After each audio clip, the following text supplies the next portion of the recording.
Muy buenos días, bienvenidos, bienvenidas. Soy Yolanda Rodríguez, profesora acá de la escuela, coordinadora de la maestría en Derechos Humanos, Gestión de la Transición y Posconflicto.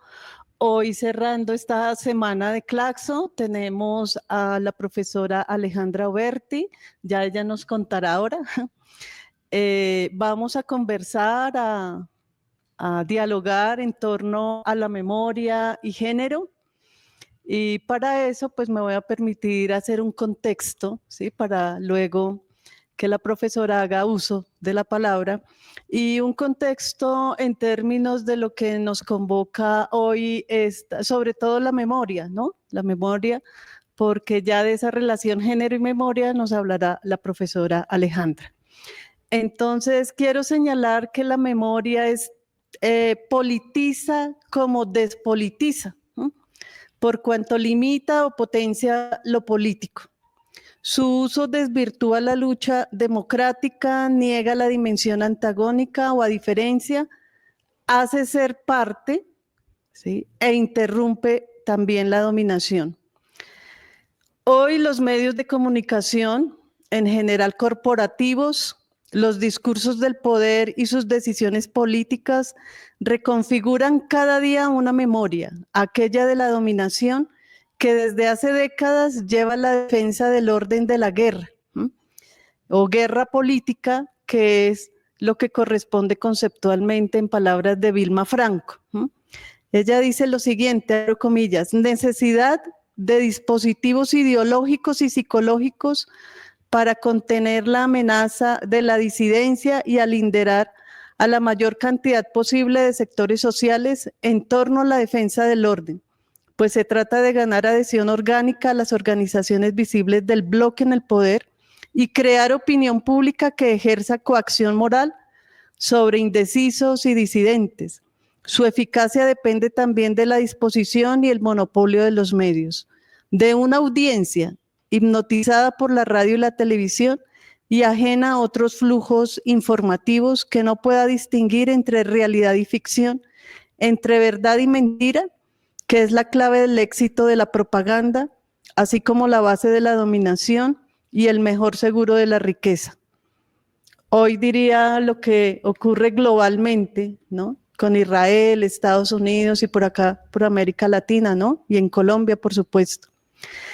Este sentido despolitizador de la memoria corresponde a ese lenguaje de la guerra que también lo recuerda Alfredo Gómez Müller para Colombia, señalando como proceso de pacificación y que se inaugura con la época de la llamada independencia en 1815 y 16, cuando adviene la reconquista, ese periodo reaccionario para con las fuerzas que exigen romper el yugo conquistador español. Desde entonces se reconfigurará cada día dicha pacificación, traducida en la exclusión de la posibilidad no solo de la negociación política, sino del reconocimiento de quienes mutuamente intervienen en esa negociación. Para ello, esta memoria oficial, gubernamental, instituida, que reestructura el sentido común, preserva, deshistorizar, negar, ocultar, silenciar las luchas de abajo, de subjetividades individuales y colectivas. Frente a esto, también la memoria politiza, adquiere una relevancia notoria en la comprensión de la historia política y social cuando se disputa, se hace desacuerdo y quiere transformación de ese sentido común de dominación porque contiene luchas de denuncia, de resistencia y de proyecto político como una nueva historia. Significa que quienes ejercen tal memoria son grupos y clases subalternas, quienes históricamente han sido los victimizados. Pero ¿cómo la memoria reconfigura esas luchas que son contra las injusticias? ¿De qué manera este pasado de lucha se gestiona para llegar a ser acción visible, escucha y más allá, eco de las políticas e instituciones para situar nuevas subjetividades? La memoria como marco social remite al sentido de constitución colectiva de la experiencia pasada para dimensionar el contenido de expectativas futuras. Es conciencia de que no se recuerda aislado, encerrado en sí mismo, sino que es ahí, en lo colectivo, donde se gesta el recuerdo. Pero la memoria no solo cohesiona y es producto del consenso, sino que implica tensión y lucha. En este caso, la memoria remite a un campo de juego donde los actores, sujetos e instituciones buscan dominar o subvertir la representación de ciertos pasados y legitimar su posición y condición de narración. Pero si los marcos sociales se orientan a sentar un consenso cuya orientación tiende a ser aquella de los vencedores de conflictos y batallas históricas, siempre está la posibilidad de la existencia de otras memorias subterráneas, silenciadas en resistencia, que producen efectos materiales, simbólicos y políticos. Estas memorias lo son por el relato político dominante y por ciertos espacios en transición que habilitan lo público y lo institucional para que puedan ellas expresar su existencia. Son memorias contra memorias, al decir de Elizabeth Yellin, pero también lo son desde sus propias resistencias contra olvidos impuestos impunemente, desde las cuales lo colectivo y lo histórico emergen desde abajo, tornándose problemáticas a favor ya no solo de no repetir lo que pasó y animar la legitimidad de su verdad, sino ante todo para con esto generar posibilidades de transformación de las estructuras que han dado y dieron lugar al monopolio memorial oficial. Aquí hay un elemento clave respecto al sujeto de esa memoria como tensión y que lo lleva a tornarse problemático. En plural, diría subalternos quienes, si bien han internalizado los valores de quienes dominan, o en términos de Antonio Gramsci, conducen moral e intelectualmente el proceso histórico, esto es la cultura, hacen entender con sus memorias pequeños asaltos hacia el cambio del sentido de interpretación del pasado para transformar el presente. En este caso, dadas las relaciones de fuerza, los subalternos politizan su acción en la vía de deshistorizar el ejercicio del poder y las relaciones sociales, una forma de asignar comprensivamente al pasado valor hermenéutico. Pero la memoria también es, y sobre todo, historia a contrapelo, al decir de Walter Benjamin. Memoria de las generaciones pasadas, en tanto dan cuenta de quienes luchan y exigen justicia, no legalista, sino sobre todo de fuerza decisiva, ética y política. Es el objeto cargado del tiempo ahora. Reparación del daño personal, político y social como transformación de las situaciones, condiciones que produjeron ese daño y que hace ir más allá del mismo. En este caso, mirar al pasado se convierte en epísteme, porque tiene que entenderse lo que ha pasado. Se convierte en ontología, porque el querer ser ha sido amenazado y o destruido y el porvenir ha quedado incierto. Se convierte en política porque la lucha se despliega precisamente por los muertos y por los daños, y entonces sus proyectos políticos y de vida han de ser revalorados. En tal mirada, lo que el derecho y la razón han archivado, la memoria abre, cuestiona, interpela, y por esto mismo el relato general del pasado es deber de memoria, como problema social general. Refiere los hechos que pueden ser establecidos objetivamente porque hay verdades factuales para el reconocimiento y o la responsabilidad frente a la historia de impunidad que rodea estratégicamente la dominación. Son los grupos y clases de abajo quienes, al ser reducidos a su humanidad, victimizados, excluidos, excluidas, emergen con sus memorias, sus proyectos de vida pasados, postergados como posibilidad, ya no solo de ellos, sino de la sociedad toda, donde la responsabilidad ha de dar cuenta de aquellas demandas. ¿Hasta dónde no implica ello una perspectiva indisciplinar de la memoria, más allá de lo académico y de lo institucional, que además es un desafío para estas, ¿no? Indisciplinar porque debe darse cuenta de unos saberes, prácticas y experiencias en medio del entramado de relaciones sociales, donde quienes despliegan esos saberes, prácticas y experiencias devienen intelectuales, acorde a su participación en la vida práctica como organizadores y dirigentes, portan las demandas de su grupo y sobre todo agencian la transformación para potenciar otros modos políticos culturales. En este sentido, las mujeres han estado arrojadas histórica y políticamente a jugar un papel que también ha devenido en cuestionamiento, cada vez más para pensar y para actuar. Esta es la apuesta de la profesora Alejandra Berti, que vamos a escucharla. Entonces, muchas gracias, bienvenida.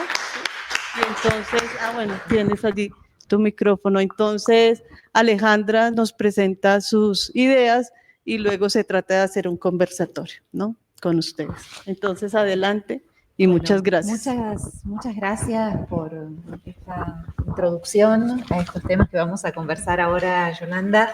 Y bueno, muchas gracias también por la invitación para estar acá en esta mañana, después de esta semana tan intensa de trabajo en esta conferencia. Nos vamos, me parece, todos llenos de ideas, de pensamientos, de imágenes.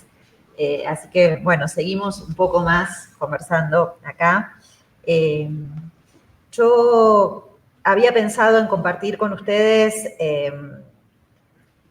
algunas ideas en torno a la memoria y los derechos humanos, pero centrándome en la memoria y los derechos humanos de las mujeres. Pensar con ustedes algunas cuestiones como qué ocurre cuando miramos la historia reciente de los derechos humanos en clave de género, qué imágenes emergen cuando revisamos el pasado desde las preguntas que nos abren los feminismos, qué voces fueron silenciadas, qué memorias fueron desplazadas y qué formas de transmisión afectiva y política fueron posibles a pesar de todo. Esas son las preguntas que quiero compartir con ustedes. Voy a leer y voy a compartir también algunos videos, algunos fragmentos de videos y les voy a compartir también algunos documentos del movimiento de mujeres y de los feminismos en Argentina. Y después espero que tengamos tiempo para conversar un rato. Hablar de memoria y derechos humanos de las mujeres implica intervenir en un campo denso, cargado de sentidos y a menudo tensionado por múltiples disputas. Entre el dolor, la esperanza, entre la denuncia y la celebración, entre la justicia y el archivo. Desde los años 80, la noción de memoria se ha vuelto central en nuestras sociedades para procesar los horrores del pasado reciente, en particular en América Latina, donde las dictaduras y diferentes formas de violencia política dejaron un legado de desapariciones, torturas, desplazamientos y violencias sistemáticas.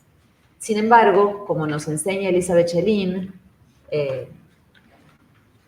esa memoria nunca es homogénea, no es lineal, no es neutra, como nos acaba de compartir Yolanda en su intervención. Muy por el contrario, la memoria es una práctica social y como tal es una práctica social que está siempre en conflicto, en disputa, atravesada por luchas por el sentido, por los modos de recordar y también por los silencios. En ese marco, los feminismos, en plural, han aportado una mirada crítica y transformadora. Han cuestionado el carácter supuestamente universal de los relatos sobre las violaciones a los derechos humanos, han denunciado la invisibilización de las violencias de género que se han producido en el marco de la represión y han propuesto formas alternativas de narrar, archivar y transmitir las memorias de las mujeres y las disidencias sexuales. Me interesa pensar la cuestión de estas memorias de las mujeres en el entramado de los derechos humanos, no como un suplemento o una nota al pie de los relatos oficiales, sino como un modo radical de intervenir desde el presente en el pasado y entonces también de nuevo en el presente, de abrir lo recordable y de disputar sentidos sobre lo que una sociedad considera justo, digno y narrable.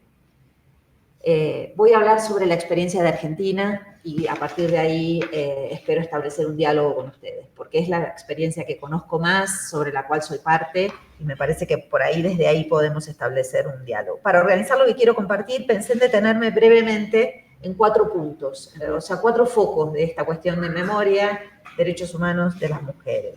En primer lugar, las mujeres y las memorias de la violencia sexual durante el terrorismo de Estado en Argentina. En segundo lugar, la potencia femenina del movimiento de derechos humanos. En tercer lugar, los archivos, los cuerpos, los afectos, ¿no? Cómo ese entramado en el presente tiene una forma muy particular. Y finalmente, algo del orden de las memorias feministas en movimiento, la cuestión de la transmisión, los diálogos entre generaciones. Voy a ser breve en cada uno de los puntos, no nos vamos a quedar acá hasta pasado mañana. En relación al primer punto, ¿no? Las memorias del terrorismo de Estado, las memorias de la violencia sexual particularmente. Durante mucho tiempo, las narrativas de derechos humanos ocultaron o minimizaron las experiencias marcadas por el género. El cuerpo femenino fue en muchos casos el campo de batalla de la represión, pero eso estuvo subsumido en otras cuestiones, ¿no? Las víctimas femeninas muchas veces no hablaron de sí mismas, sino que hablaron de lo que les sucedió a sus compañeros, a sus familiares. También las mujeres que participaron de las organizaciones revolucionarias de los años 60 y 70 lo hicieron en condiciones de desigualdad, ciertamente, ¿no? Entonces, lo que vino después también fue en condiciones de desigualdad.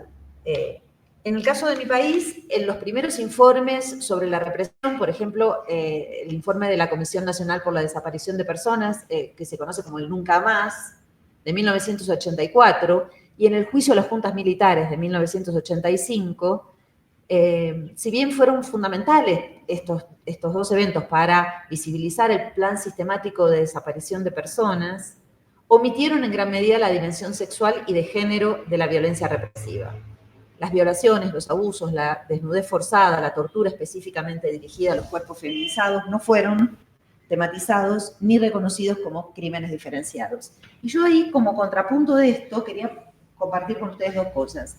Este volante se repartió en Argentina en 1985, en febrero de 1985, en una coordinadora de organizaciones feministas que estaban preparándose para conmemorar el 8 de marzo, el segundo 8 de marzo en democracia. Y quisieron decir esto, ¿no?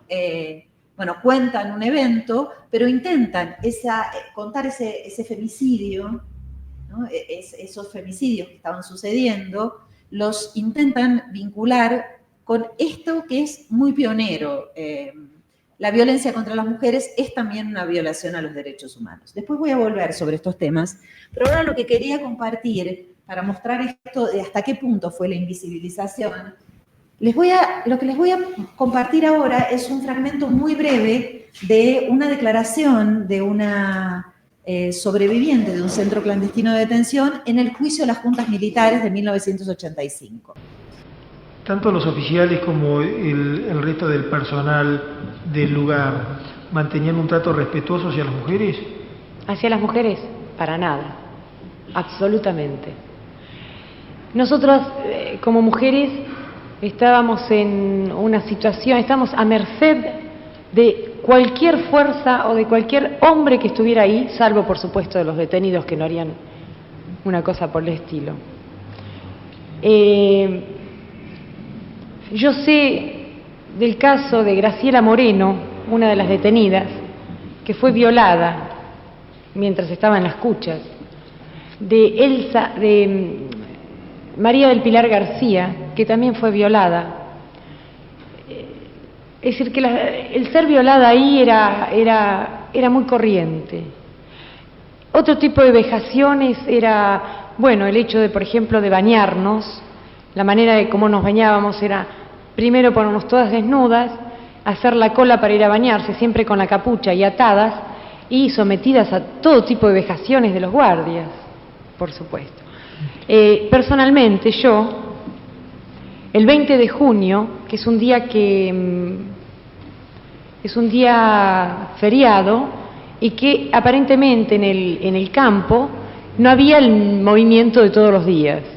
En ese momento Durán Sáenz ya se había ido, es decir, antes vivían en la jefatura, y había tenido un problema con una chica que se llamaba Silvia, que la habían traído de otro chupadero, y que venía con Silvia venía con Elena de Quilmes, una chica de Quilmes, se llamaba Elena, y con una chica que le decían Tana. Estas tres chicas fueron sacadas de otro chupadero, traídas al Vesubio, y Durán Sáenz las lleva a jefatura.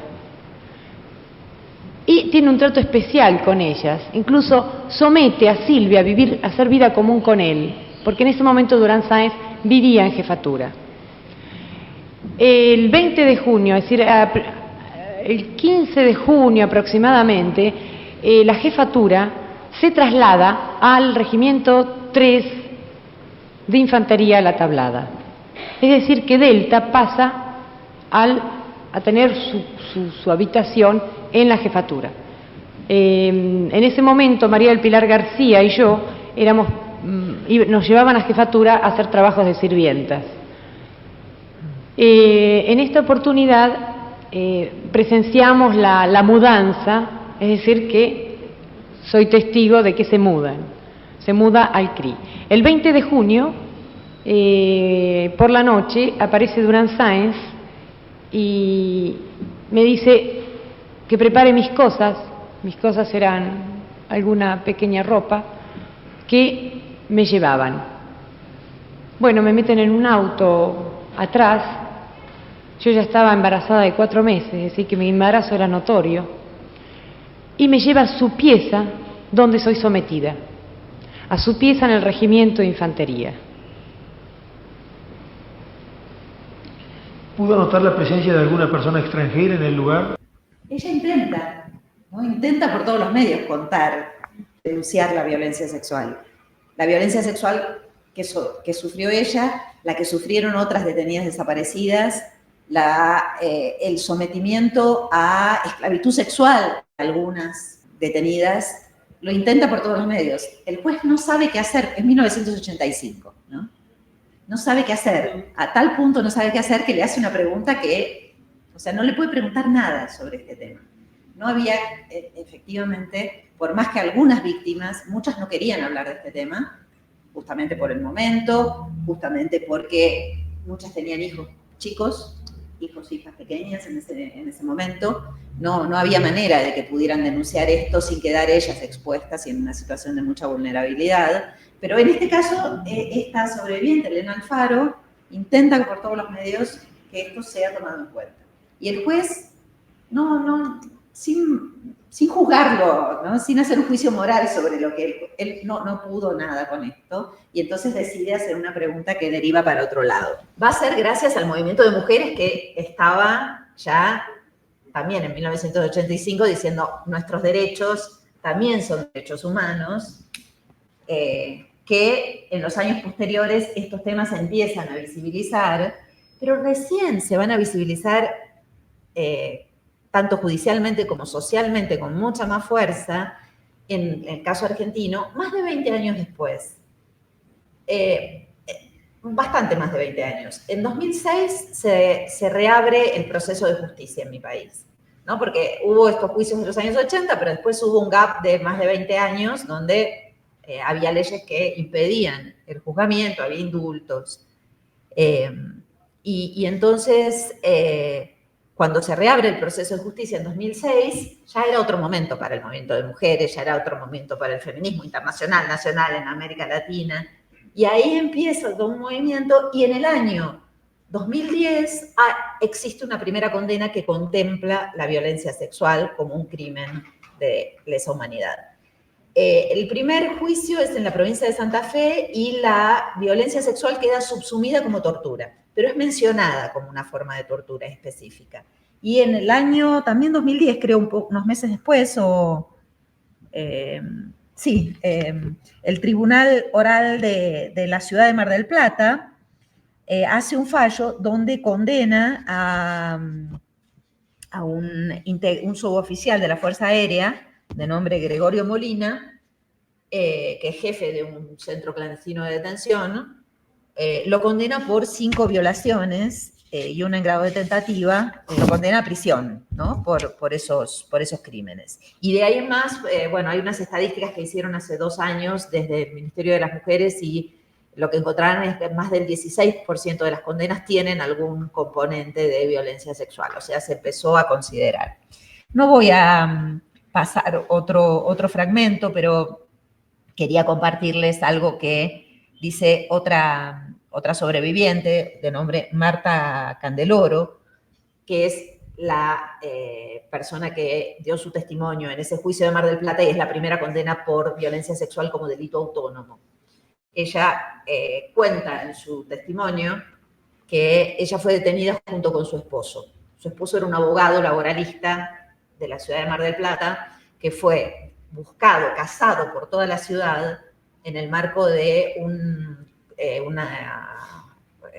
una una represión que se conoce como la Noche de las Corbatas. Las corbatas, porque detuvieron a muchísimos abogados. Eran abogados que presentaban habeas corpus, que estaban vinculados a sindicatos.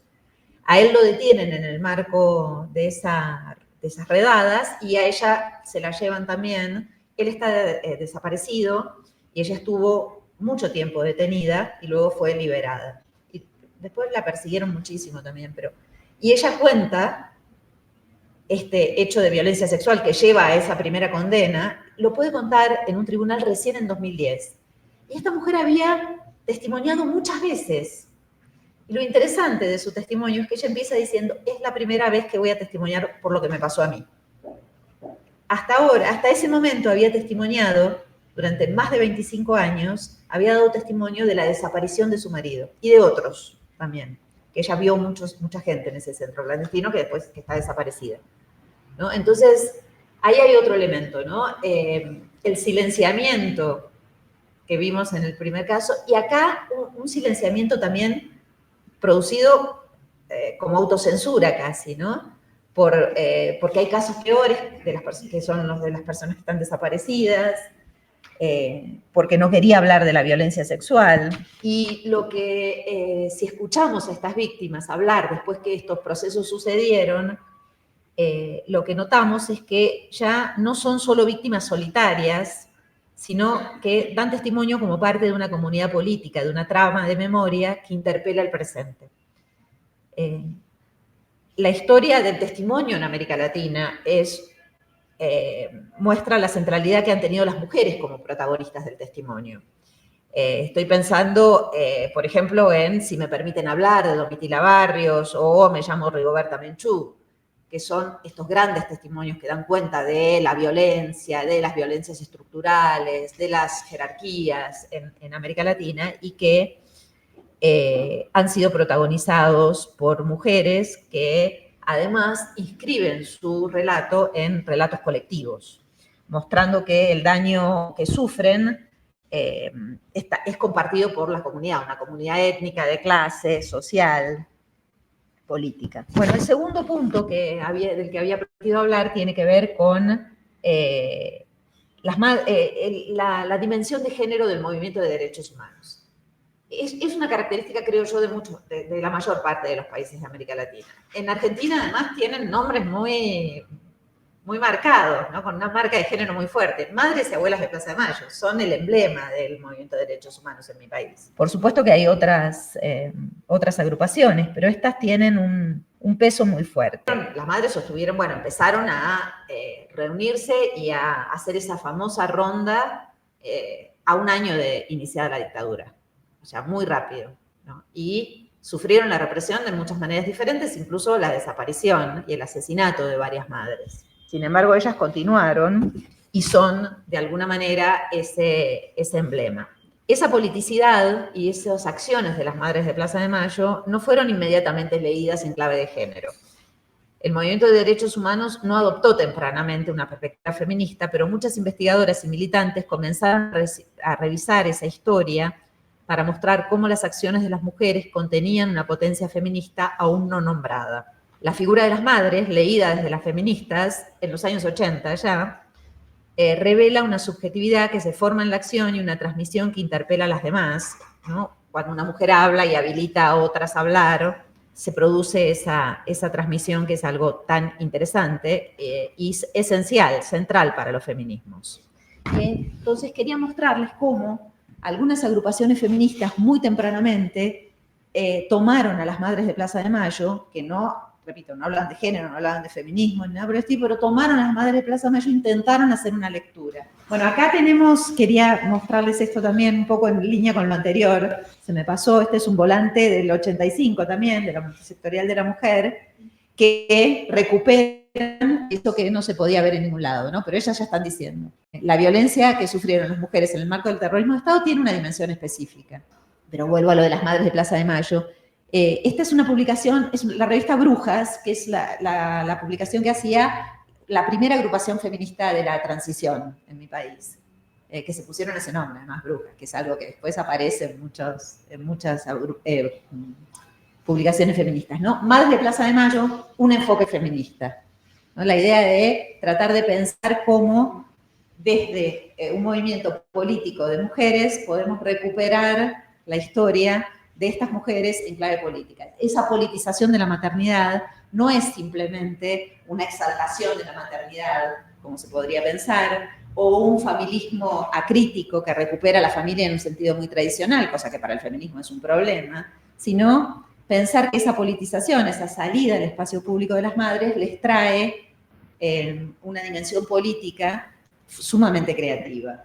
Y no es el único caso. Acá tenemos un artículo publicado en otra revista feminista, por una activista también, que también, ¿no?, trata de recuperar esa figura de las madres de Plaza de Mayo en términos de una contraposición entre lo público y lo privado, porque al sacar el dolor del ámbito de lo privado, ¿no? Antígona, ¿no? Llorar, puedes llorar, pero no puedes hacer ese duelo público, ¿no?, que implica enterrar al hermano, en el caso de Antígona y todo eso, ¿no? Mientras el dolor de una madre esté en el espacio privado, nos mantenemos en la distinción entre lo público y lo privado, pero cuando lo sacamos al espacio público y lo hacemos, ¿no?, hacemos con eso algo diferente, ahí lo que estamos haciendo es politizando la maternidad. Entonces ella escribe cómo quitarle la careta a la hipocresía burguesa. Y este es un libro también que publicó una mujer feminista que se llamaba Madres de Plaza de Mayo, de la casa a la plaza, ¿no? Ahí hay entonces varias cuestiones para pensar. Entonces, en relación al segundo punto, me interesaba resaltar esto, ¿no? Esta politización que también es una transmisión, esta reivindicación de las madres de Plaza de Mayo en una clave feminista construye una memoria feminista que no está hecha solo de efemérides o de nombres propios, sino que teje relatos, busca archivos y produce algo del orden de la conversación entre mujeres, ¿no? Es una apuesta política que mira hacia el futuro desde la conciencia de lo vivido. Y ahora quiero que escuchemos otro fragmento de un video. Ya no vamos a escuchar nada tremendo más. Ya está. Sino un fragmento de un video donde pusimos a dialogar esa memoria de las madres de Plaza de Mayo con la memoria de las primeras feministas que acompañaron sus movimientos, sus luchas, las acompañaron en la plaza.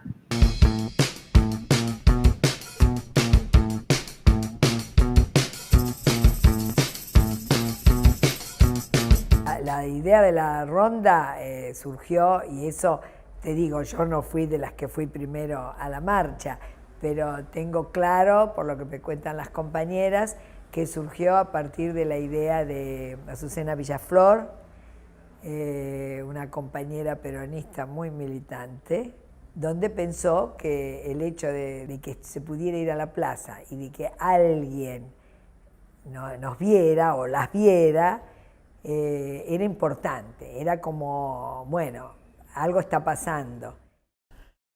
Yo recuerdo veces que la plaza estaba cercada, me acuerdo una vez especialmente estaba cercada y había, con autos de civil y no de civil, y había toda una fila de policías y vos tenías que entrar por ese pasillo que dejaban.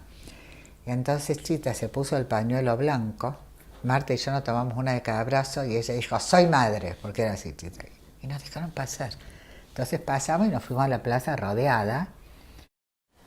Y ahí tuvimos en esa época que vencer muchos obstáculos.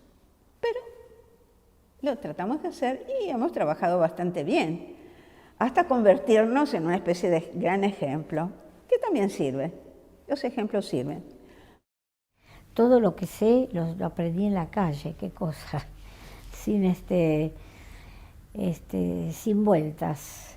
Todas las madres lo aprendimos en la calle, todo lo recorrimos, todos los caminos, buscando a nuestros hijos, a nuestras hijas, colaborando digamos, compartiendo con otros organismos.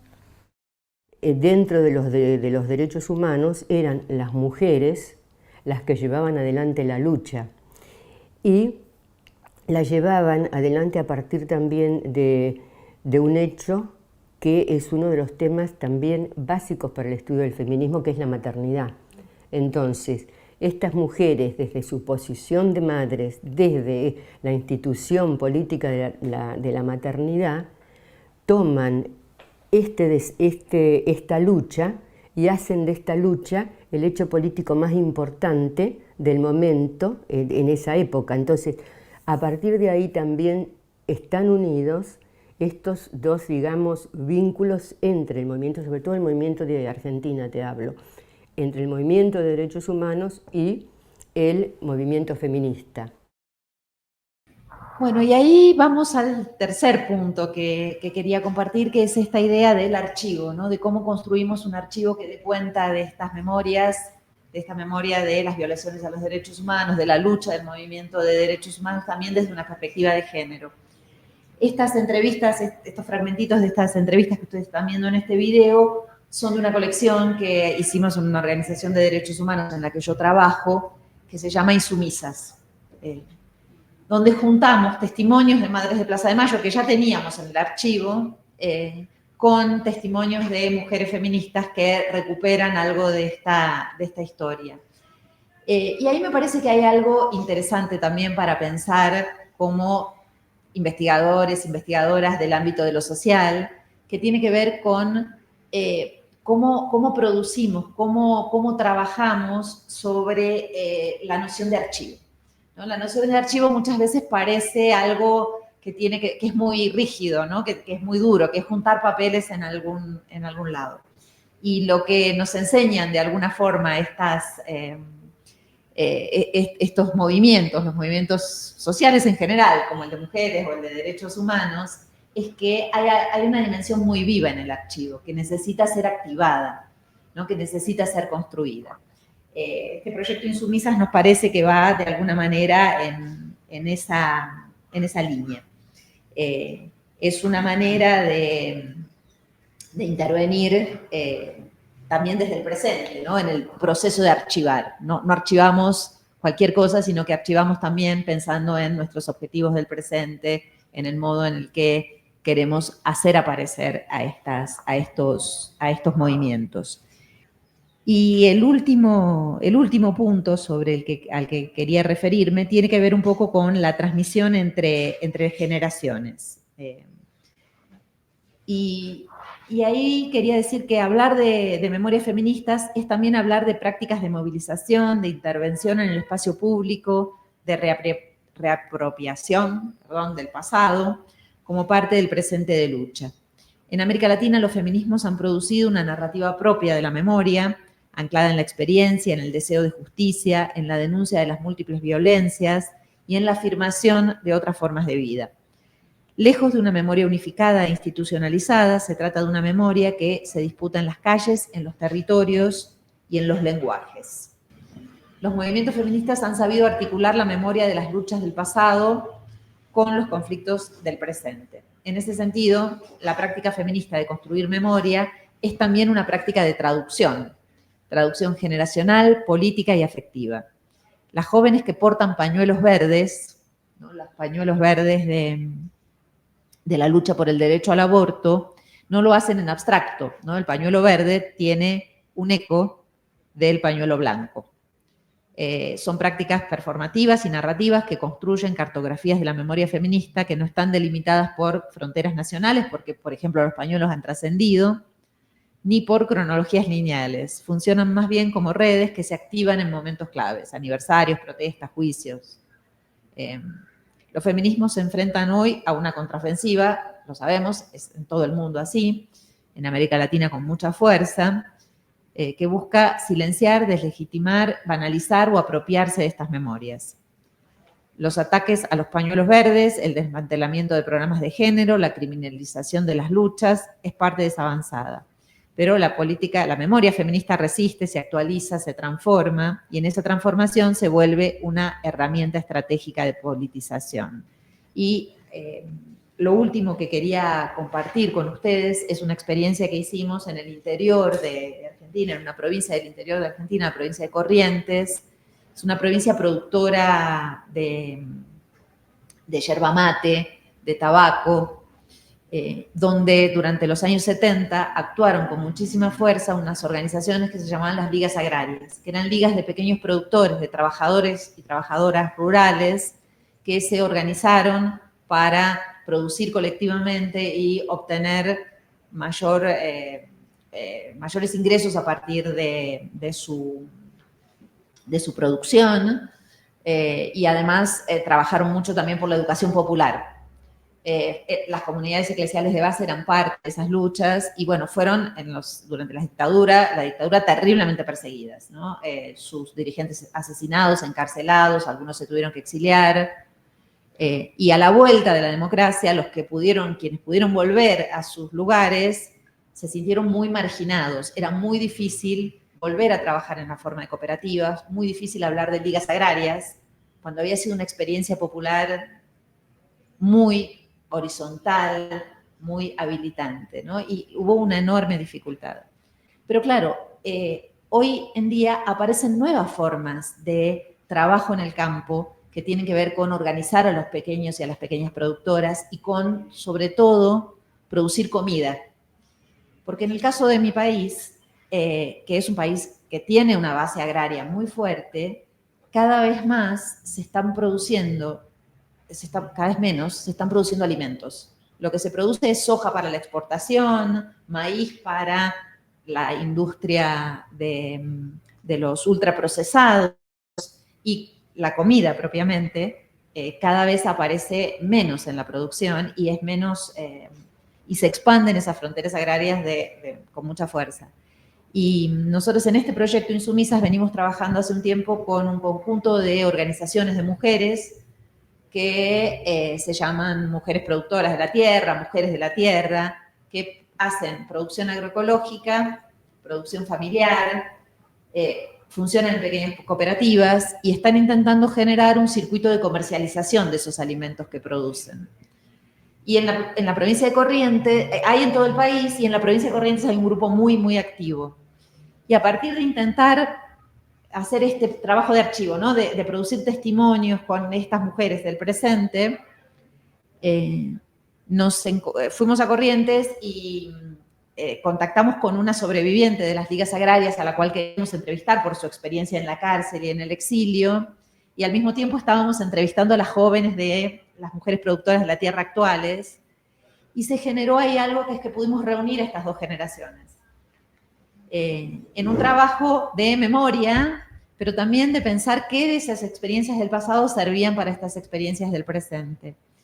Y fue realmente muy conmovedor porque esta sobreviviente de las ligas agrarias fue a una asamblea de las mujeres productoras actuales y les contó. Y de repente teníamos a una señora de casi 80 años sentada así con 200 mujeres jóvenes que estaban produciendo ahora, súper recontratentas y preguntando, duró horas esa actividad porque le preguntaban todo, ¿no? Cómo había sido esa experiencia.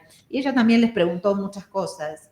Y se generó ahí un diálogo intergeneracional que me parece que es como un ejemplo muy poderoso de la transmisión entre generaciones que el feminismo se propone hacer. Ella tenía unas posiciones también, es muy católica, ¿no? Entonces había cosas que miraba algunas cosas de las que decían las jóvenes que no la terminaban de convencer. Entonces entraron en un diálogo y todas ellas que son de ahí, son de ese lugar, que producen en la tierra, conocían muy poco la historia de las ligas agrarias. Y lo poco que conocían estaba bastante demonizado.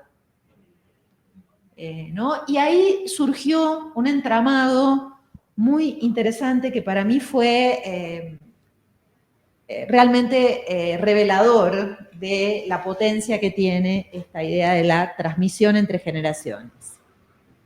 Y cierro con una breve reflexión, que es que en América Latina el campo de las memorias está estrechamente ligado a las luchas por los derechos humanos y a la denuncia contra las violencias perpetradas por los estados. Desde la década del 70 y el 80, en contextos de dictaduras y conflictos armados, distintas organizaciones y colectivos han construido políticas de memoria orientadas a la búsqueda de verdad, justicia y reparación. pero lo que distingue particularmente a nuestra región es que la memoria no se agotó como ejercicio retrospectivo. Persistió como práctica política, se proyectó hacia nuevas luchas y se transformó en una herramienta crítica capaz de articular las violencias del pasado con las del presente. Este carácter proyectivo de la memoria ha sido especialmente relevante para los feminismos. La lucha contra la impunidad se entrelaza con las demandas por el reconocimiento de las violencias específicas sufridas por las mujeres y por otras identidades subordinadas. En este sentido, el testimonio como forma narrativa que da cuenta de las experiencias vividas en situaciones límites ha sido clave. Pero no se trata solo de contar lo que pasó, como decía recién en relación a este encuentro. El testimonio es también una elaboración desde el presente, atravesadas por las preguntas, dilemas y saberes del tiempo en que se pronuncia. Y en ese gesto puede resignificar lo vivido, ponerlo en circulación y convertirlo en herramienta de transmisión. Muchas gracias.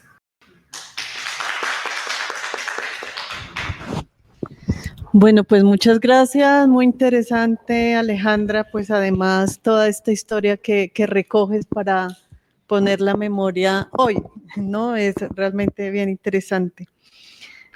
Yo quisiera preguntar, mientras ustedes organizan también allá sus comentarios e interrogantes, pues que me llama mucho la atención porque es la memoria como disparador de un régimen autoritario, las dictaduras, y de hace décadas, pero pensaría al presente, sí, con estas formas de vida política, porque bueno, se superan las dictaduras como régimen político, pero la cotidianidad de esta región latinoamericana y como cada vez más este siglo XXI, pues lo que nos muestra es una crisis de esa democracia a la que se transitó, pero precisamente esa crisis hace que toda esta potencia de la memoria se reconfigure, se renueva, pero también en clave, no sé, como del reconocimiento social, de la legitimidad, también entra en tensión, ¿no?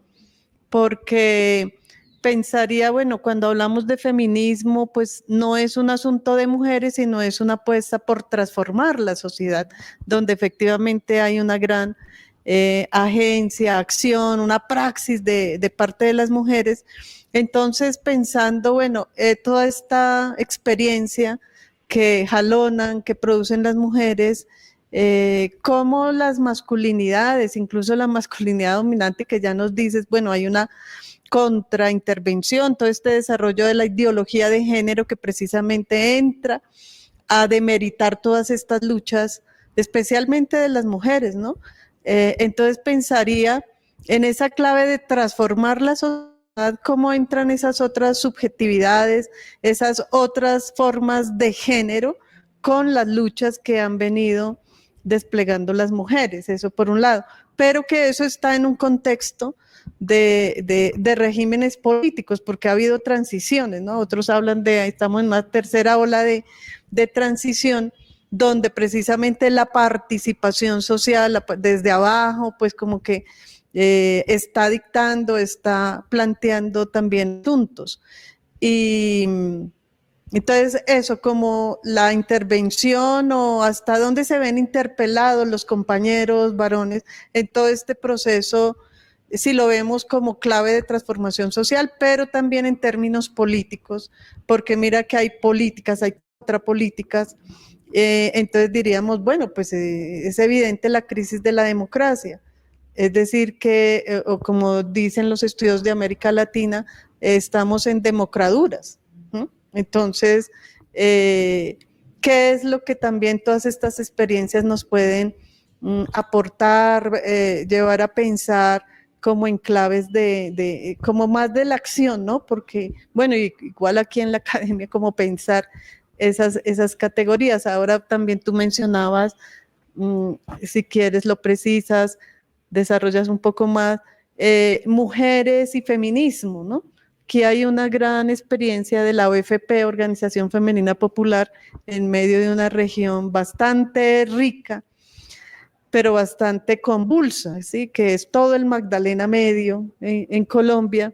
Esta organización que viene desde los años 70, eran madres, mujeres cabezas de hogar o tenían maridos y entonces iban a la iglesia.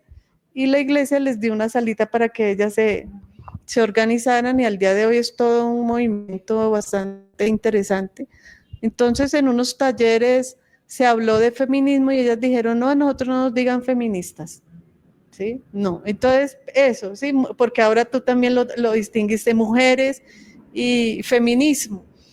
Entonces, en clave de comprensión, no sé, teórica o conceptual, y de qué es lo que se apropian las mujeres, porque yo decía sí, qué bonito, porque pues quizá es una figura académica, conceptual, que de pronto responde más a estas instituciones académicas, pero ellas están en su lucha y uno lo puede leer como feminismo, y es bastante valioso que ellas se demarquen de eso, digo yo, porque pues eso es más como los espacios, las voces que diferentes espacios construyen. Entonces nosotras acá desde la academia, bueno, feminismo, género, pero las luchas de ellas las pueden leer desde ellas y nosotros las traducimos de esa manera, quizá. Entonces, como en términos conceptuales, teóricos, pero también de toda esa riqueza experiencial que es la que alimenta justamente estas reflexiones y esas tensiones, ¿no? Cómo es que también se pueden valorar en términos de esos regímenes, pero también en términos de las propias experiencias de las mujeres, ¿no? ¿Qué nos puedes decir? Y bueno, y ahorita abrimos más el espacio, entonces. Bueno, sí. es para quedarnos conversando toda la semana, otra semana más sobre todo esto que vos mencionás. Es muy buena tu reflexión y quiero empezar por la segunda parte de lo que mencionabas.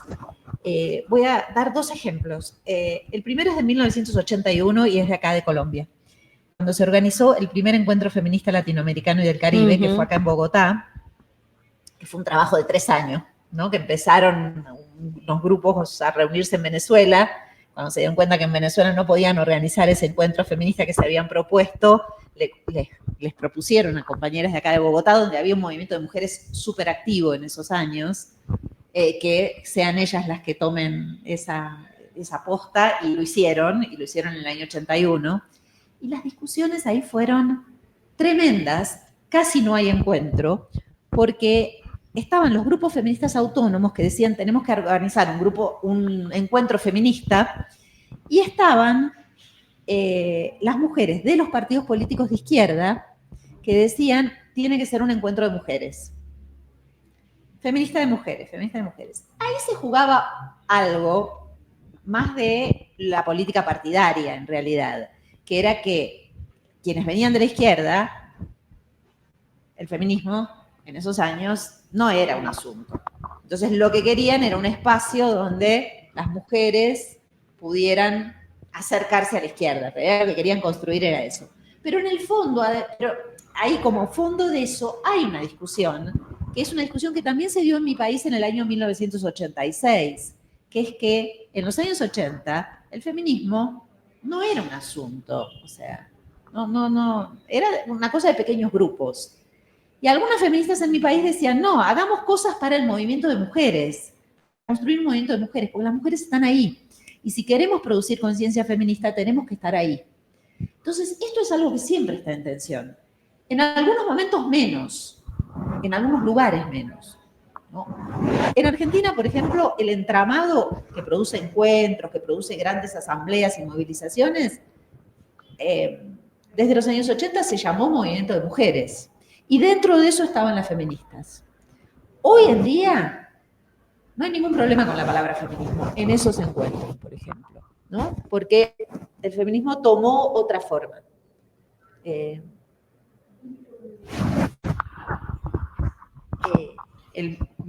feminismo tomó otra forma y bueno, ya no hay problema con el término feminismo. Pero hay que estar muy atentas a esas cuestiones. Porque una cosa es decir, leemos esas acciones como acciones feministas, porque el feminismo para las feministas es justamente la politización de la vida cotidiana, la politización de las actividades de las mujeres, la reivindicación de la mujer como un sujeto político, la reivindicación de la mujer como un sujeto de la cultura. Todas esas acciones las feministas las leemos como feministas. Ahora, hay que escuchar lo que dice la gente sobre sí misma. No somos feministas. Y no, las chicas, las compañeras de Barranca Bermeja lo dicen todo el tiempo, ¿no? Porque además tienen un vínculo muy particular con la iglesia, ese vínculo con el obispo, la casa que tienen. Entonces, bueno, yo creo que hay que escuchar eso y estar siempre en diálogo, ¿no? A mí me interesa todavía pensar esto, ¿no? Hay un movimiento de mujeres, son mujeres de sectores populares muchas veces, mujeres que están actuando en los territorios. Bueno, ¿cómo hacemos para reconocer la particularidad y articular todas las luchas, ¿no? Me parece el desafío político es la articulación de las luchas. Lo mismo pasa con las mujeres indígenas, que tienen una mirada sobre el sexo, la sexualidad, el género, que es propia y en cada comunidad es diferente. Entonces, uniformizar y homogeneizar todo es terrible. Ese es un ejercicio patriarcal, en realidad. Lo que tenemos es que escuchar esas diferencias y articular las demandas, las luchas, los fortalecimientos. Lo que fortalece me parece que es la articulación. Y digo algo sobre lo primero que dijiste, que no sé, me parece que estamos en una situación complicada en términos de este antifeminismo, este contramovimiento tan fuerte. Voy a decir algo que tiene que ver con mi país más que nada, pero creo que va más allá, que es que el contramovimiento, el antifeminismo, está tratando de producir, de romper con un sentido común que estábamos construyendo. En Argentina, cuando se legalizó el aborto, hace apenas unos pocos años, ¿no? 4 años y medio, después de una lucha enorme, en los 2 años que hubo tratamiento parlamentario de la ley de interrupción voluntaria del embarazo, en 2018 y en 2020. En 2018 perdimos, en 2020 se aprobó. Las integrantes de la campaña nacional por el derecho al aborto señalaban que ellas creían que iba a suceder otro debate, porque lo que habíamos logrado, el movimiento de mujeres y feministas, lo que había logrado era, ellas lo llamaban así, un poco jugando, la legalización social. Lo que habían logrado era construir un sentido común, para utilizar tus términos, esos términos gramscianos, un sentido común donde había un reconocimiento de que las mujeres abortan. Y entonces hacerlo legal era una cuestión de protección, de salud pública, de reconocer derechos, autonomía corporal, bueno, todo lo que sabemos, ¿no? Ese sentido común se pudo producir por el trabajo específico sobre el aborto, pero también porque el feminismo venía, ¿no?, como arrasando con la discusión sobre la violencia. Y eso está instalado, y por eso en 2020 se aprueba finalmente, y por eso hay políticas públicas, leyes. Y me parece que lo que el contramovimiento está disputando en este momento, además de cerrar el ministerio, en el caso de mi país, ¿no?, cierra el ministerio, desfinancia programas, ataca, lo que está haciendo con todo eso, me parece, en primera instancia, es disputar ese sentido común.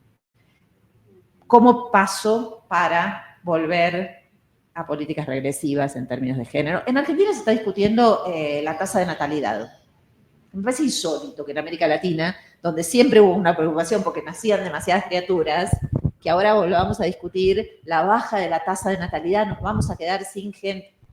O sea, cuando en países de América Latina se aplicaron políticas de esterilización forzada, ¿no?, que vengan a decir, digo, ahí hay un problema biológico, ¿no? Me parece que ahí hay algo que me parece que hay que indagar.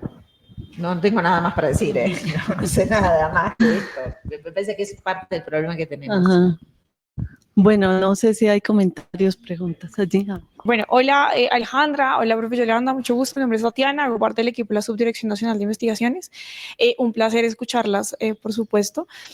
Quisiera intervenir sobre 2 puntos de lo que estaban mencionando. El primero va a permitirme usar también el término que tú pusiste, y es demonizar el feminismo o los feminismos, y yo creo que es lo que tiene lugar en este momento. Hay un término que usan las compañeras, creo que exactamente como en Estados Unidos, y es el backlash, ¿no? Y es como este eterno retorno en el que estamos que tenemos una lucha y la ganamos. En Colombia creo que es desde el 2022 que tenemos aborto libre, no estoy segura de la fecha, pero que ya se está empezando nuevamente a debatir. Entonces creo que es un tema de demonizar un poco las luchas que han tenido también los feminismos, y dos, pues que hay ciertos grupos de compañeras que no sienten representatividad dentro de las agendas políticas del feminismo, y ahí es donde estaba situada la conversación, por ejemplo, desde las personas en comunidades indígenas, desde las mujeres negras, entre otras. Entonces eso para comentar. Segundo, que yo tenía pues no sé si es una pregunta, respecto a lo que mencionabas, y creo que lo voy a mencionar textual, y es la memoria como un ejercicio de politización,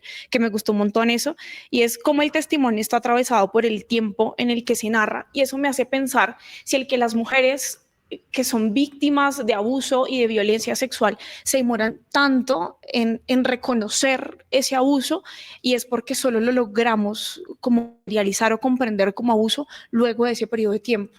Yo no sé si ese tiempo de enunciación y de reconocimiento del abuso tiene que ver con que hasta ahora lo leemos de esa forma, y que esas compañeras que hace 20 años fueron víctimas ni siquiera podían enunciarlo de esa manera. No sé qué piensas de eso. Bueno, empiezo por la segunda parte de la pregunta, del comentario, que te agradezco. Yo creo que son capas superpuestas de cuestiones, y además distinto en distintos casos. Creo que hay un elemento central, que es que la memoria y el testimonio tienen marcos sociales. Bueno, eso toda la literatura sobre la memoria un poco plantea eso, ¿no? Los marcos sociales de la memoria. Y en relación a este tema particularmente, yo creo que los marcos sociales son fundamentales. O sea, no es lo mismo denunciar una violencia sexual en los años 80 que denunciarla en el 2020 o en el 2010, donde sigue siendo difícil, pero hay otro marco, ¿no? Ahí me parece que hay un elemento importante. Otro elemento que es más personal tiene que ver con el momento en el del ciclo vital. A veces una persona puede estar hasta dispuesta, pero al ser una mujer joven es más difícil. Al ser una mujer que tiene hijos, o que tiene a su padre o a su padre vivos, o que tiene un compañero que, bueno, a veces es muy desmoralizante, es muy desubjetivante tener que contar eso, y causa mucho dolor en otras personas. Entonces, el momento del ciclo vital también es un elemento importante. Y un tercer elemento, creo, es que a veces ni siquiera se puede denunciar como violencia sexual. En el marco de la detención clandestina en Argentina, sigue habiendo un debate en torno a si las mujeres colaboraron, si las mujeres que sufrieron violencia sexual tuvieron alguna ventaja. Sigue habiendo esa discusión. Entonces, bueno, todos estos elementos hacen que no siempre sea tan fácil hablar. Entonces, el momento es el momento en el que se puede. Ahí me parece que hay algo importante. Y voy a la primera parte de tu comentario sobre el backlash. La noción de backlash es toda una discusión que podríamos quedarnos otra semana más. Yo creo que es una noción operativa, que por momentos la uso, ¿no? Que tiene que ver con esta idea de el backlash es retroceso, refiere a eso, vamos para atrás.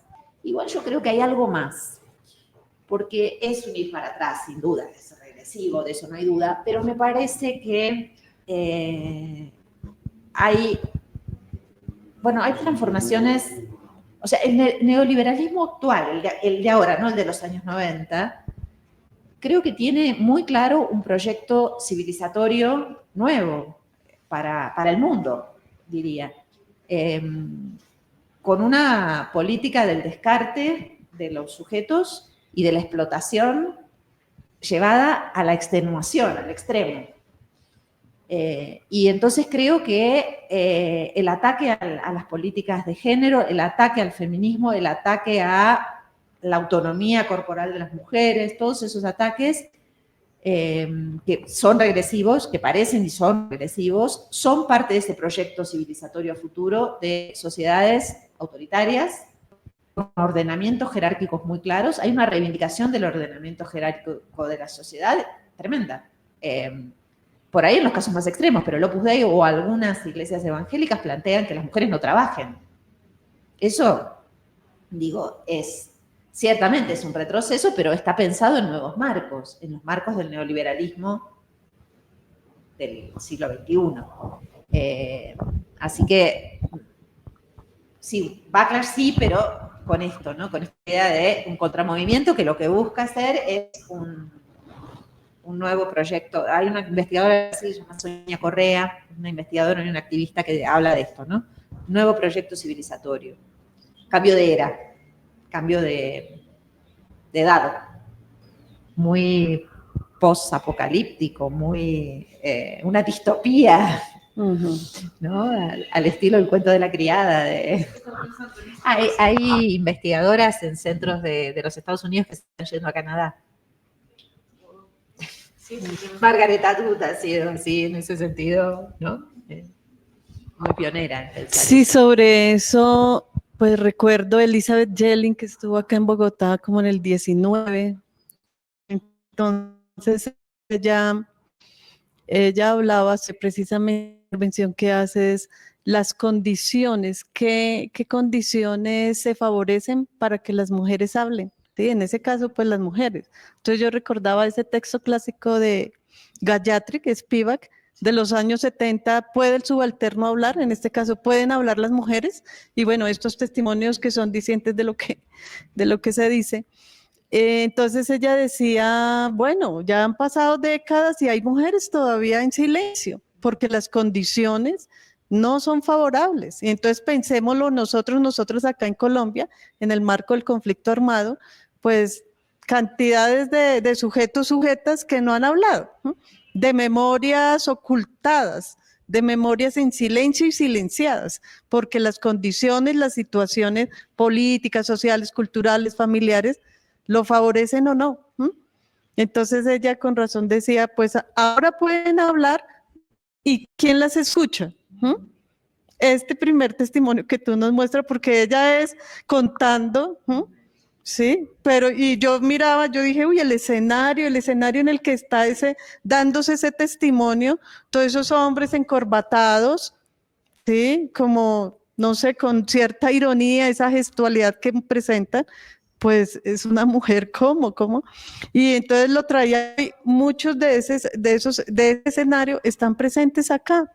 Entonces, ¿cuáles son las condiciones que favorecen hablar y que sean escuchadas? Las audiencias públicas en medio del paramilitarismo para las víctimas y que la gran mayoría que asistían y allá en otra sala eran mujeres, ¿no? Abuelas, madres, eso. Entonces, sí, pueden hablar, son escuchadas. Yo creo que también, ¿no? Porque esa es la potencia justamente del testimonio. Y lo que tú remarcabas que me llamó la atención, en su gran mayoría son mujeres, ¿no? Eso es también, sí, que alguien enseña, porque se pone una mujer recepcionista, sí, porque comenta, porque habla, pues sí. Entonces, pero eso se ve como demeritado, porque son las labores, los roles a los que han sido arrojadas las mujeres, ¿no? Históricamente. Eso por un lado. Bueno, no sé si alguien más quiere comentar, profe Víctor Hugo, entonces dale aquí, por favor. Bueno, hay un punto que tocaban ahora y es el de la construcción de futuro o la construcción de futuros. Cuando miramos el tema, entonces yo tomaba nota aquí de lo que tú planteabas, cuando hablamos de la memoria, algo clave es, lo vemos como una función, lo vemos como un proceso que implica una codificación, implica lo que tú hablas de una clasificación, archivar y en algún momento retomar eso, seleccionar eso para vincularlo en un proceso de toma de decisiones. Allí está algo muy importante y es la necesidad de articularlo a lo que es la gestión del conocimiento, no quedarme simplemente en datos que voy a codificar allí o información, sino trascender más hacia lo que tiene que ver con conocer y saber en los diferentes campos. Entonces aquí un punto que me llama la atención es, tú hablas de ver esa memoria como la transmisión entre generaciones. Yo recordaba una experiencia en Argentina con un proyecto donde trabajábamos con comunidades y decían los jóvenes, valoramos lo que los viejos nos han permitido tener y hacer, pero no estamos de acuerdo en ver el futuro como la continuación del presente y del pasado. y se vinculaba a un punto y era las vocaciones. Es que aquí tradicionalmente hemos hecho esto y nos quieren imponer un tanto de eso. ¿Y dónde quedan nuestras aspiraciones? ¿Dónde quedan nuestros intereses? ¿Dónde queda la posibilidad de plantear nuevas vocaciones? El punto estaba en la vocación territorial. Y entonces allí una reflexión que se hacía viene con un tema que hoy se está planteando que es muy importante. En términos de lo que se está planteando como salidas a esa policrisis, se está planteando la necesidad de irnos hacia la generación de unas capacidades top. Y ese es un punto en el cual se quiere trabajar en los últimos años, en los top. Y entonces el Sistema de Naciones Unidas empieza a trabajar y desde Chile se empieza a plantear todo esto. Y hay unos elementos que son claves allí, lo técnico, lo operacional, lo político, y ese P también viene con otro componente y es el tema de la prospectiva. El tema de cómo tradicionalmente hemos asumido el futuro. ¿Es un futuro o son unos futuros? ¿Como único o diverso? Otro punto, como la continuación del pasado, como una proyección simplemente del pasado y el presente, y donde nos negamos a reconocer que hay y pueden haber discontinuidades y cambios. Entonces, esa es una reflexión que se hace allí. Entonces uno diría, si tú planteas, muy importante el tema de la memoria, algo muy importante y donde muy común es que se empiece a plantear allí que hay que reconocer y dar la oportunidad también, no solamente la continuidad, sino reconocer en esos espacios la discontinuidad también, ¿cierto? Entonces, diríamos, esa memoria habrá que verla y dentro de esas propuestas que se están planteando en términos de la perspectiva, no solamente como una proyección, sino también como un espacio, como un recurso para construir, para co-crear allá de otras generaciones como tal. Entonces, digamos que ese es un punto que a veces genera, ¿cierto? Genera más una reacción, un choque de algunas comunidades, más que esos puntos de encuentro hacia la posibilidad de construir e ir hacia nuevas propuestas como tal. Entonces, digamos, esa reflexión, diría, a raíz de lo que tú planteas ahí en términos de los futuros, vemos que es un punto importante y es un punto en el cual se empieza a trabajar y no porque sea nuevo, es un punto en el cual se invita también a repensarlo y una oportunidad que nos ha dado para ese repensar está en el COVID. ¿Sí? Porque tradicionalmente cuando nosotros hemos hecho los ejercicios de planear y planearnos como una sociedad, como una comunidad, hacer nuestro proyecto, tradicionalmente lo asumíamos como una continuación del pasado y el presente y una proyección. Entonces, es la invitación también a ser más cuidadosos con el concepto de proyección para mirar allí y reconocer que no simplemente el futuro es uno, sino que hay unos futuros y que no necesariamente la continuación del pasado y el presente, porque ahí hay una serie de discontinuidades, lo que los técnicos llamamos los denominados eventos de futuro, donde uno de esos fue el tema del COVID, donde ese evento se presenta allí y donde son elementos que hay que vincular como tal. Entonces, digamos, ese es un elemento muy importante.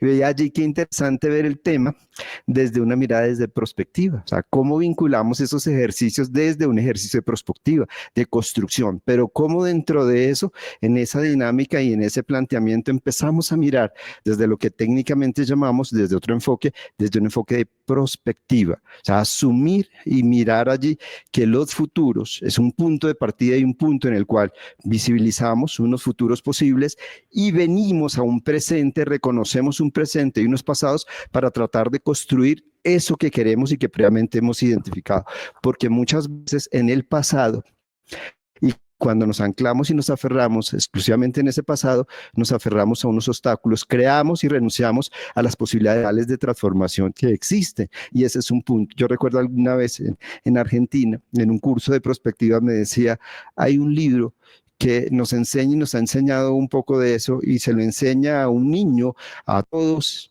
les llega el mensaje y es hasta donde tus sueños te lleven, y es el punto de cómo lo que yo quiero lograr no está determinado necesariamente por el pasado y el presente, y muchas veces nos anclamos a eso y como técnicos vamos y le decimos a una comunidad es que si tú no tienes un diagnóstico, si tú no reconoces eso, no puedes hacer allí esto. Entonces el punto y la mirada es una mirada allí que muchas veces te roba el sueño, otro tú mismo te impones eso y te robas tus sueños como tal. Entonces, ese es un punto, diríamos, que me pareció muy interesante de cómo conectar y cómo construir el tema y vincular el tema de la memoria y la perspectiva en la construcción de nuevas realidades y nuevas posibilidades como las que se están planteando y se están exigiendo en este momento. Muchas gracias. Muchas gracias por ese comentario. Sí, se abre también ahí todo otro pensamiento. A mí hay algo que me interesa y que pondría un puntito más en esto que vos decís, que es una idea de Foucault, de Michel Foucault, que es el saber histórico de las luchas. Eso yo no lo abandonaría en ninguna idea de futuro. Y cuando hablo de transmisión entre generaciones, muchas veces de lo que estamos hablando es simplemente de eso, ¿no?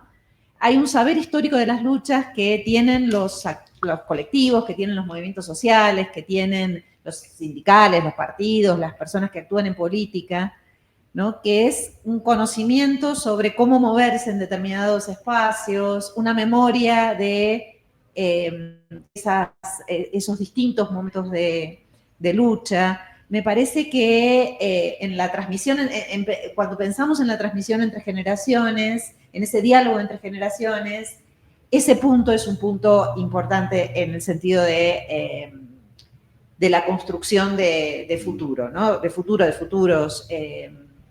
Ciertamente, las nuevas generaciones son las principales, lo voy a decir en estos términos, a propósito, adrede, son las principales víctimas de estas nuevas políticas neoliberales y van a tener que desarrollar sus formas de resistencia específicas o quedar subsumidos tal vez en un mundo que a mí me parece horrible, ¿no? El mundo que nos proponen. Ahí es un posicionamiento de mi parte personal, ético, político, ¿no? Las teorías que tienen que ver con la prosperidad personal, el neoliberalismo y todo eso, me parece que es lo que está produciendo este mundo posapocalíptico en el que estamos viviendo. Me parece que el COVID, la pandemia del COVID, hay que pensarla también desde la perspectiva de la explotación de los territorios, ¿no? Del amontonamiento de personas en grandes ciudades, de las formas de explotación de la naturaleza, del daño territorial del cual tanto hablan las comunidades indígenas. Bueno, acá en Colombia hay unas experiencias maravillosas, ¿no? Hechas a partir de pensar la violencia como dañando los territorios, ¿no? Y me parece que ahí las nuevas generaciones tendrán que pensar sus formas de construir futuro resistiendo, desde mi perspectiva, a esto. Y lo que podemos transmitir, ¿no? Lo que se puede transmitir es este saber histórico de las luchas, ¿no? Estos ejercicios de enfrentarse al poder que las distintas generaciones han hecho. Y cuando eso se produce, cuando ese encuentro se produce de manera productiva, yo traía el ejemplo de este encuentro entre una militante expresa política de los años 70 y estas activistas territoriales que ahora están tratando de producir. Y había algo muy lindo en lo que esta persona mayor contó, que es que cuando en las ligas agrarias estaban trabajando para producir más, mejor, tener más recursos a partir de la producción, demandaban que las agencias estatales les den tecnología para la producción agraria. Viendo la deriva de la tecnología de la producción agraria, es lo que estas jóvenes están negando ahora, no quieren esa tecnología. Esa tecnología es un paquete tecnológico de agrotóxicos que daña la tierra, de formas de producción que dejan a la tierra seca, de destrucción de la flora y la fauna nativa, una producción extractivista, ¿no? Entonces, ahí se había producido un diálogo súper interesante donde esta señora mayor decía, nosotros demandábamos eso y estábamos equivocados, ¿no? No queríamos, o sea, queríamos algo que nos parecía que nos iba a facilitar y en realidad es totalmente destructivo, ¿no?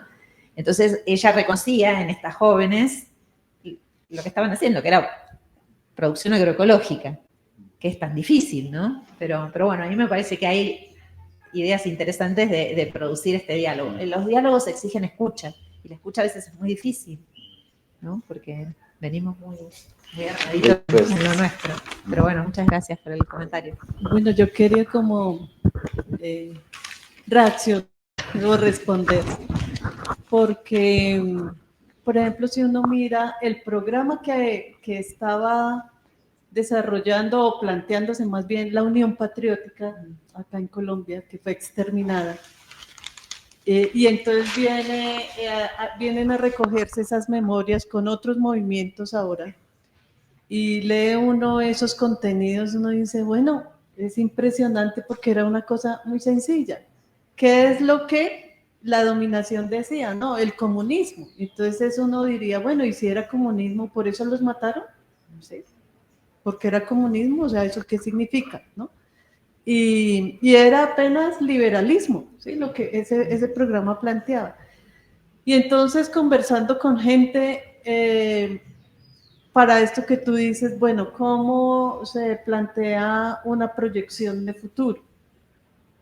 Y es fundamental esto que tú has dicho, porque lo leo con ese programa en la Unión, y uno podría leerlo con Firmes, a luchar, bueno, los comuneros de 1781, si ve esas llamadas capitulaciones en ese momento, o las sociedades democráticas del siglo XIX, que era precisamente vivir con otros, ¿no? O sea, ¿cómo vamos a vivir con otros? Entonces, ¿cómo nos proyectamos para vivir con otros y que podemos traducirlo? Democracia, ¿no? Democracia. Pero, ¿por qué no ha sido posible eso? ¿Sí? Porque ellos decían, no, es que nosotros, o las víctimas que quedaron, nosotros, y ahí está un proyecto, teníamos un proyecto político y un proyecto de vida. Entonces, ¿cómo se va a obviar eso? O sea, sí, en la vida real no se puede, es una historia de una lucha, ¿sí? Lucharon precisamente por eso. ¿Mm? Quizá, ¿sí? Si uno lo mira desde la dominación, pues lo que quieren es reeditar también incluso ese pasado, porque es el mantener el orden, ¿no? Entonces, ¿cómo se proyecta ese futuro? Desde eso, ¿sí? Y por eso hay que ejercer una memoria, construir una memoria del olvido, ¿no? No ha pasado nada, entonces somos aquí quienes vamos a generar, por ejemplo, los discursos de campaña electoral, bueno, etcétera, pues que reeditan el mantener el orden, el discurso de la seguridad aquí en Colombia, en América Latina, en el mundo, la seguridad, y es una seguridad militarista, contrainsurgente, etcétera. Entonces yo creo que ahí, como decía Rita Segato, ¿sí? Por ahí en una experiencia cuando estaba en una conferencia, iba a unas conferencias a Estados Unidos y había conseguido un taxista que la llevara, la trajera, y le dijo, por decirle, Juan, el sábado entonces tenemos que irnos allá, y él le dijo, yo no voy a poderla llevar. ¿Por qué? Porque voy a encontrarme con mis amigos.